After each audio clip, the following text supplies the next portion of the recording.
আকৌ আহক এই নতুন ভিডিঅ'ত আপোনালোকক মই আহিবলৈ যাবলৈ ওলাইছো। সেইটো হ'ল ঈশ্বৰৰ কাহিনী।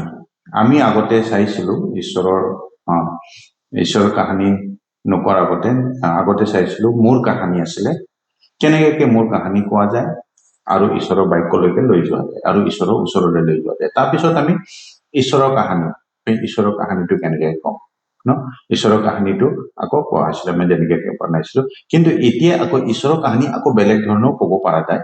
আৰু সেইটো হ'ল আমি দ্বিতীয় ফিল্ডত যেনেকৈ সেইটো আমি এতিয়ালৈকে আমি দ্বিতীয় ফিল্ডতে আছো। সেইটো শুভবাৰ্তা আমি কেনেকৈ ঈশ্বৰৰ কাহিনীটো কম, কাৰণ তাৰ আগতো আমি ঈশ্বৰৰ কাহিনী চাইছিলো, কিন্তু এইটো আকৌ ঈশ্বৰৰ কাহিনী হয়, কিন্তু আমি অলপ চিত্ৰ বনাই ছবি বনাই পেলাই তাৰ পিছত তাত কেনেকৈ কৰে। মই ইয়াতে অলৰেডি বনোৱা আছে, কিন্তু তথাপিও মই আপোনালোকক দেখাই আছো। এইটোত আমি চাম।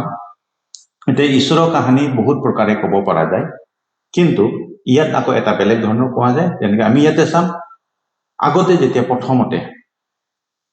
প্ৰথমতে চাওঁ, তেতিয়া আমি ঈশ্বৰ আছিল আৰু কোন আছিল? ঈশ্বৰ।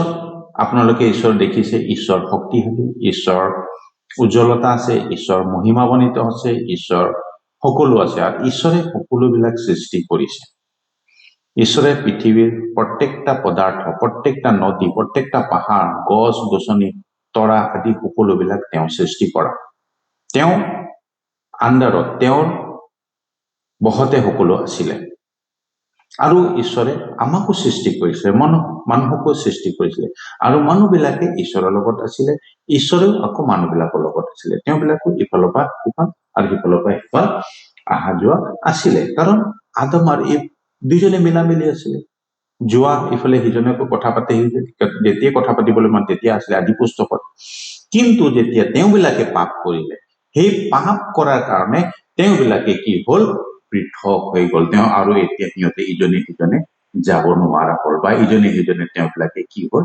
লগ ধৰিব পৰা নহ'ল। তাৰপিছত কি হ'ল? তেওঁবিলাকে বেছি দূৰত গুচি গ'ল, কাৰণ তেওঁবিলাকে পাপ কৰিলে, ঈশ্বৰৰ আজ্ঞা উলংঘ কৰিলে। আৰু সেই উলংঘ কৰাৰ কাৰণে কি হ'ল?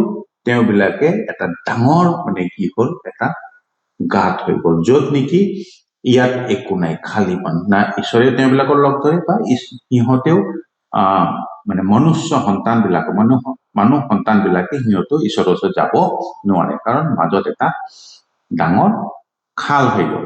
আৰু এই খাল হোৱাৰ কাৰণে কোনেও ক'তো যাব নোৱাৰে। আৰু সেইটোৰ কাৰণে কি হ'ল? কিন্তু ঈশ্বৰে সদায় মানুহক, কাৰণ তেওঁ নিজক কি আছিলে? ঈশ্বৰে মানুহক সৃষ্টি কৰিছিলে নিজৰ স্বৰূপে সৃষ্টি কৰাৰ কাৰণে তেওঁ কি কৰিছে? তেওঁবিলাকক বচাবৰ কাৰণে আৰু এটা চান্স দিলে। কেনেকৈ চান্স দিলে আৰু কেনেকৈ বচাব পৰিকল্পনা কৰিলে?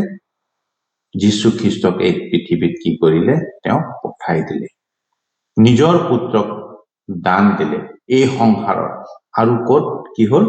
তেওঁ ক্ৰুচত মৰিলে, যাতে সিহঁতে মানুহ সন্তান বিলাকে তেওঁবিলাকে ঈশ্বৰক কি কৰে? ওচৰলৈ যাব পাৰে। আৰু এইটো এটা দলং আছিলে, তেওঁবিলাকে যাব পৰা এটা যীশু খ্ৰীষ্টৰ যোগেদি ঈশ্বৰত আহিব পাৰে। আৰু ঈশ্বৰেও এই দলঙৰ যোগেদি এইফালে আহিব পাৰে, মানুহৰ লগত আহিব পাৰে।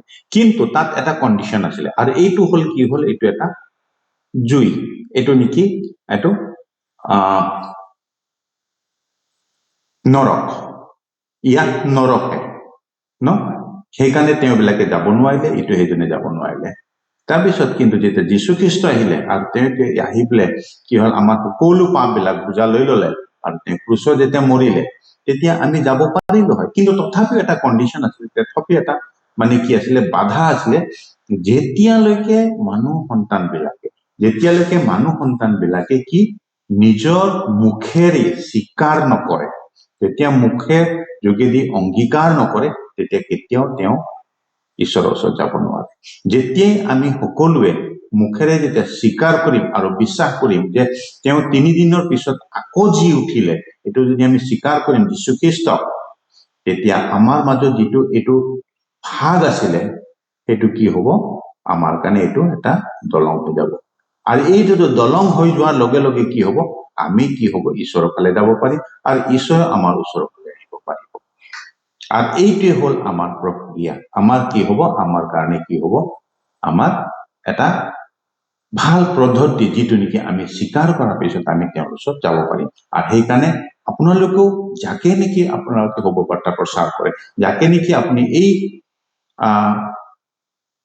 চিত্ৰটো যেতিয়া বনাই পেলাই আপুনি কাৰোবাক কয়, তেতিয়া এইখিনি আপুনি ক'বলৈ নাপাহৰিব, যাতে আমি অংগীকাৰ কৰিব লাগিব। অংগীকাৰ যেতিয়ালৈকে নকৰিব তেতিয়ালৈকে যীশুখ্ৰীষ্ট এই জগতত আছিলে আৰু এতিয়াও আছে, কিন্তু আমি তেওঁক অংগীকাৰ কৰিব লাগিব। অংগীকাৰ যেতিয়ালৈকে নকৰো তেতিয়ালৈকে আমি কেতিয়াও তেওঁৰ ওচৰলৈ যাব নোৱাৰো। আৰু এতিয়া আমি অংগীকাৰ কৰিলো, আমি সকলোৱে বিশ্বাস কৰিলো তেওঁ যে মৰিলে, আমাৰ 3 দিনৰ পিছত আকৌ জি উঠিলে আমাৰ কাৰণে, আমাৰ সকলো পাপবিলাক ক্ষমা কৰিলে, আৰু সেইকাৰণে আমি তেওঁবিলাকৰ লগত কি ঈশ্বৰে আমাৰ লগত, আমিও ঈশ্বৰৰ লগত আমি কি কৰিলো, অহা যোৱা কৰিব পাৰিলো। আৰু এইয়ে হ'ল শুভবাৰ্তা, এইয়ে হ'ল শুভবাৰ্তা, আৰু আমি কোৱাটো জৰুৰী। আৰু এইটো হ'ল দ্বিতীয় ফিল্ড। আৰু আমি এটা ঠানি ল'ব লাগিব, আমি সকলোৱে ঠানি লওক যে আমি 3জন কৰি কি কৰিব লাগিব, 3জন কৰিতে আমি বেলেগকো ক'ব লাগিব, তেতিয়াহে আমাৰ উদ্দেশ্যটো সম্পূৰ্ণ। ধন্যবাদ।